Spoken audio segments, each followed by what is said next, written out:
science, and till now we have completed our 4 lessons. 4 lesson या third lesson, 3 lesson. Third lesson था हमारा solid liquid and gas about the states of matter.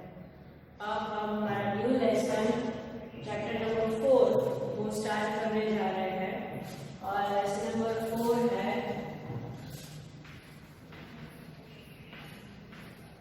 soil erosion and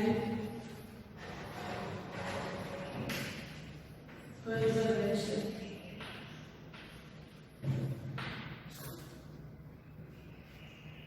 Soil erosion and conservation. तो सबसे पहले हम बात करते हैं, there are 3 words in the name of the lesson: soil, erosion and conservation.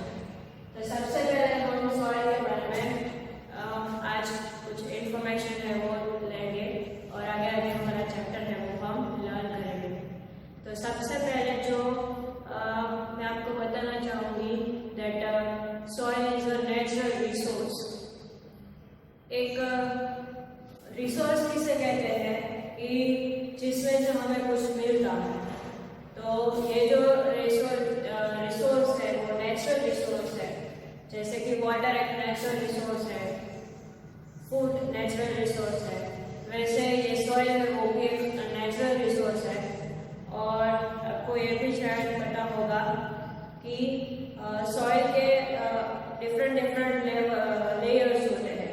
सबसे पहले हम जो ऊपर का लेयर जहाँ हम चलते हैं, बिल्डिंग बनती है, रोड बनता है, that is the upper most layer of the soil and इसे कहते हैं टॉप सॉइल। फिर उसके नीचे का लेयर होता है जहाँ ये प्लांट्स के जो रूट्स है वो ग्रो करते हैं, बीज वाला। फिर उसके नीचे भी एक लेयर होता है जहाँ सिर्फ रॉक्स हैं। फिर इसके नीचे जो हम मैग्मा कहते हैं वो सब उसके भी नीचे है। So ultimately there are 3 layers of the soil. First soil जो हम चलते हैं वो है टॉप सॉइल, फिर इसके नीचे है बॉटम सॉइल और सबसे नीचे है बेड रॉक। बेड मतलब कि हम जहाँ चलते हैं वो बेड, और रॉक मतलब कि पत्थर। तो पूरी एक जैसे बेड हो पूरा रॉक का, वैसे एक लेयर है बेड रॉक। तो ये 3 लेयर है सॉइल के और वो नेचुरल रिसोर्स है। और सॉइल है वो काफ़ी यूजफुल है हमारे लिए। सारे प्लांट्स हैं वो सॉइल पर ग्रो करते हैं, बिल्डिंग है वो सॉइल पर बनती है, फार्मिंग सॉइल की वजह से होती है, रोड वहाँ पर बनते हैं। तो सॉइल है वो बहुत ही हेल्पफुल है हमारे लिए। और जो सॉइल है वो कई एनिमल्स के लिए अपना होम भी है, जैसे कि छोटे छोटे इंसेक्ट है, अर्थवॉर्म्स है, वो सब जमीन के अंदर ही रहते हैं। तो वो कुछ एनिमल्स को रहने के लिए जगह भी देती है। तो सॉइल का इम्पोर्टेंस है वो बहुत ज़्यादा है और टेरेस्ट्रियल प्लांट्स है वो सॉइल पर ही ग्रो करते हैं। तो सॉइल आपने देखा होगा कि सॉइल में रॉक्स के डिफरेंट फॉर्म्स होते हैं। रॉक्स ही होते हैं ज़्यादातर, बट इन डिफरेंट फॉर्म। कौन से फॉर्म है? तो जो रॉक पार्टिकल्स होते हैं in the form of sand का एक फॉर्म होता है, सील्ट होती है, क्ले होता है एंड पेबल्स होते हैं। So these all are the rock particles in the various forms. और इसके अलावा भी सॉइल के अंदर एयर होती है, टाइनी लिविंग थिंग्स होते हैं और होता है ह्यूमस। तो ह्यूमस के यहाँ आपका एक न्यू वर्ड आया है ह्यूमस। तो ह्यूमस क्या है? ह्यूमस है वो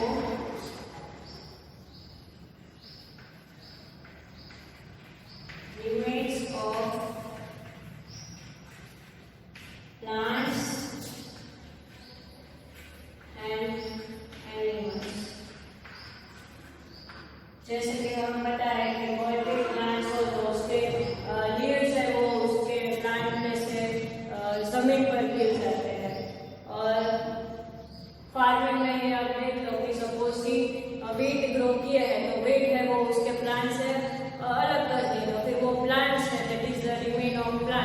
बचा हुआ है, तो वो रिमेन्स ऑफ प्लांट्स, और यहाँ लिखा है एंड एनिमल्स। पता है आपको कि जो एनिमल्स है वो जब मर जाते हैं तब उसको जमीन के अंदर उसको दफना देते हैं। तो जमीन में उसका क्या होता है, तो उसका जो फिर वो स्किन है वो सब सॉइल के साथ मिक्स हो जाता है, और जो भी बनता है remains of plants and animals उसे कहते हैं ह्यूमस। और ह्यूमस है उनसे ये जो सॉइल होती है वो बहुत ही फर्टाइल बनती है। फर्टाइल मतलब कि जो न्यूट्रिशंस वाली, जैसे हमारे बॉडी को न्यूट्रिशंस की जरूरत होती है वैसे ही सॉइल को न्यूट्रिएंट्स की जरूरत होती है, क्योंकि वहाँ पर प्लांट्स ग्रो करते हैं। तो फिर हम उसे न्यूट्रिशंस कहते हैं, और ऐसा जो बॉडी होता है उसे हेल्दी बॉडी कहते हैं ना। तो वैसे ही सॉइल में अगर इनफ न्यूट्रिएंट्स हो तो उस सॉइल को कहते हैं फर्टाइल सॉइल। तो ये ह्यूमस है वो सॉइल को फर्टाइल बनाता है, FERTILE। कैसे बनाता है, तो ह्यूमस है वो remains of plants and animals से बना हुआ है। तो प्लांट्स है तो प्लांट्स भी उसके अंदर बहुत सारे न्यूट्रिशंस होते हैं जो हम खाते रहते हैं। तो फिर वो सॉइल के साथ मिक्स होगा तो उसमें से न्यूट्रिशंस ही सॉइल में मिक्स होंगे। और एनिमल्स है तो एनिमल्स की बॉडी में भी न्यूट्रिशंस होंगे, उसने जो भी फूड खाया है, बोन्स मसल्स जो बने हैं वो सिर्फ न्यूट्रिशन से ही बने होंगे। तो वो भी जब उस एनिमल्स को अंदर दफनाते हैं जमीन के अंदर, तो फिर वो भी सॉइल के साथ मिक्स ही होता है, तो वो भी एक गुड सब्सटेंस है, न्यूट्रिशन है वो। तो इसकी वजह से जो ह्यूमस है जो सॉइल में होता है that is remains of plants and animal, and it makes the soil fertile. ठीक है, तो ये सॉइल के बारे में हम इतना कुछ लर्न कर रहे हैं। तो फिर ये सॉइल है वो बनी कैसे, तो सबसे पहले जब भी ये अर्थ है वो इन्वेंट हुई और उसके ऊपर वो जो आदि मानव आए, सबसे पहले पुराने जो लोग यहाँ अर्थ पर रहते थे, और उससे भी पहले कि ये अर्थ है, तो सबसे पहले in the beginning of the earth there are only rocks. सिर्फ पूरी अर्थ पर रॉक्स ही रॉक्स थे, और फिर आगे जाकर उसमें से है वो सॉइल बनी। तो ये जो लेसन है उसमें हमें मेनली 3 टॉपिक्स है वो लर्न करने हैं। फर्स्ट वन है जो आज हम लर्न करेंगे, द फॉर्मेशन ऑफ सॉइल, और दूसरे 2 पॉइंट्स है जो हमारा लेसन है सॉइल इरोजन, वो दूसरा पॉइंट है, और उसका जो कंजर्वेशन है वो तीसरा टॉपिक है। तो ये 3 टॉपिक में ये जो लेसन है वो डिवाइडेड है। तो वेरी फर्स्ट आज हम ये जो फॉर्मेशन ऑफ सॉइल है वो हम लर्न करेंगे कि सॉइल है वो बनी कैसे। तो मैं सब वेरी इजीली थ्रू मैं आपको ये जो समझा देती हूँ कि सॉइल है वो कैसे बनी। तो जैसे कि मैंने बताया the beginning of the time there is only rock, सब जगह रॉक ही रॉक है। सनलाइट मिलती थी तो उससे जो रॉक्स है वो हीट होते थे, गर्म होते थे, और फिर जब रेन होता था तो वो भी सॉइल को क्या कर देता था, ठंडा कर देता था। तो एक बार गर्म हुआ, एक बार ठंडे हुए रॉक्स, तो ऐसे ही करके फिर जो रॉक्स थे उसमें क्रैक हो गई, और क्रैक्स होने से क्या होता है कि जो रॉक्स है वो और छोटे छोटे पीसेस में ब्रेक हो गए, so that heat and rain that break the rocks, and जो रॉक्स है वो अलग अलग छोटे छोटे पार्ट में क्रैक हो गए। क्रैक हो गए तो फिर उसमें से जैसे जैसे टाइम पास हुआ तो फिर वो जो रॉक पार्टिकल जो क्रैक्स हुई थी बड़ी बड़ी, वो और छोटे पीसेस में कन्वर्ट होते गई, और फिर रॉक में से जो मिट्टी निकली, ये रॉक जो होते हैं डिफरेंट डिफरेंट फॉर्म्स अलग अलग बने रॉक में से, और इसकी वजह से फिर पानी है, सनलाइट है, तो उसमें से धीरे धीरे प्लांट्स है वो ग्रो करना शुरू हुए। फिर प्लांट्स ग्रो करना शुरू हुए तो फिर वो ही वाटर साइकिल है वो रन हुई, और फिर जो उसके जो रीमेन्स थे प्लांट्स उगना शुरू हुए, तो फिर उससे जो बचा हुआ है वो भी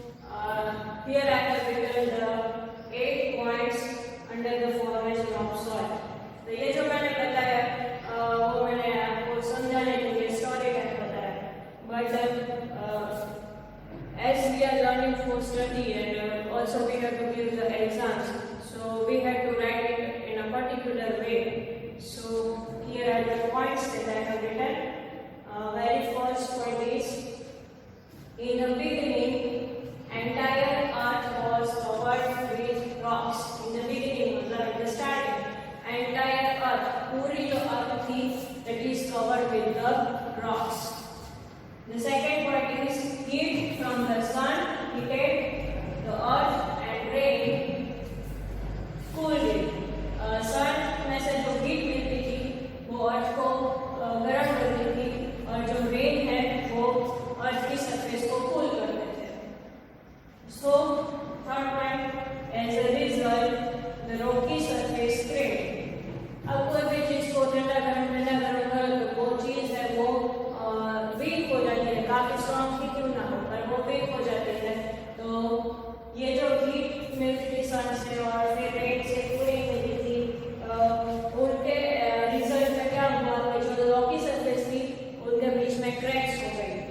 और फिर the wind and the flowing water, फिर जो विंड चलता है रिवर्स में फ्लोइंग वाटर होता है, इनके जो फोर्स होते हैं वो फोर्स में जो ब्रेक हो गई थी रॉक्स में वो है उनकी वजह से रॉक्स से वो काफी छोटे और पीसेस में ब्रेक हो गए. The wind and the flowing water mended the cracks. वो cracks को उसने और करा. फिर fifth point है with the time the rocks broke into the pieces. फिर जैसे जैसे टाइम है वो बीतता गया वैसे वैसे जो rocks है वो और small pieces में convert होते हैं. And number 6, gradually pebbles, sand, silt and clay were formed from the rocks. Gradually मतलब कि slowly.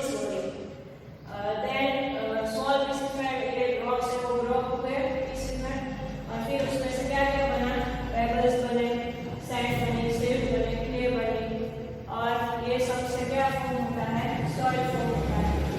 And then later plants appear on land. फिर plants से वो appear हुए लैंड के ऊपर और उसके remains mix with the soil और उसकी वजह से ये जो सॉइल है वो और फर्टाइल बनती गई. और नंबर 8 है this is how soil has form. ऐसे पूरी सॉइल है वो बनी है. तो आपने देखा कि ये कितनी लंबी प्रोसेस हो गई. आप सोच सकते हैं कि बहुत की बिगिनिंग टाइम से ये जो अर्थ है वो पूरी रॉक से भरी हुई थी. तो रॉक्स वो काफी स्ट्रॉन्ग हो गए, हार्ड हो गए, जो जिसे तोड़ना मुश्किल होता था. बट फिर उसको हीट मिली, उससे वो गर्म हुआ, फिर रेन से रॉक्स से वो ठंडे हुए और फिर ऐसे ऐसे करके रॉक्स में क्रैक्स पड़ी और फिर force of the wind and flowing water cracked them into small pieces.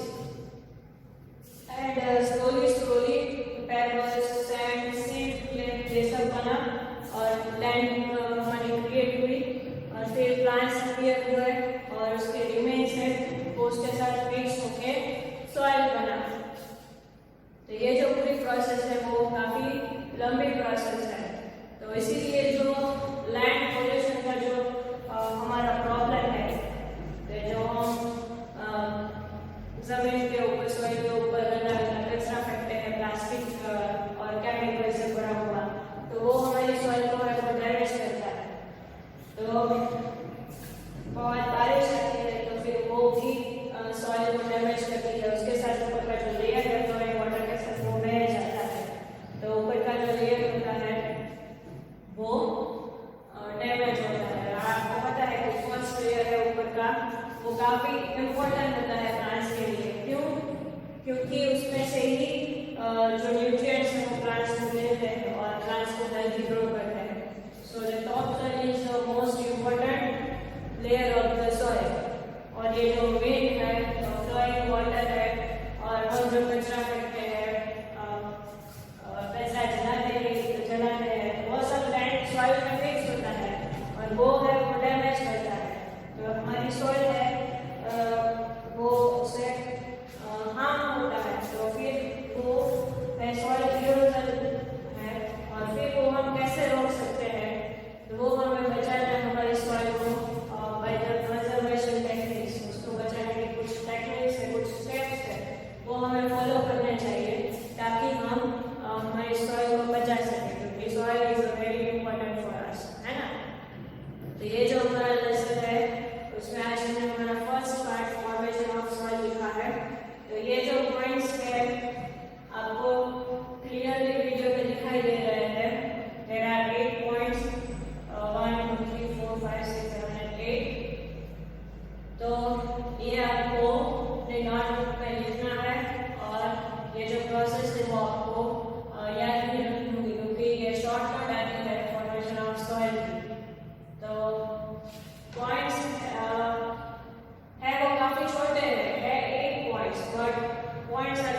Soil. तो ये याद रह सकता है, तो आप ध्यान से देखिए, विजिबल है ये, और ये आपको अपने नोटबुक में लिखना है, फॉर्मेशन ऑफ सॉइल। ठीक है, तो यहाँ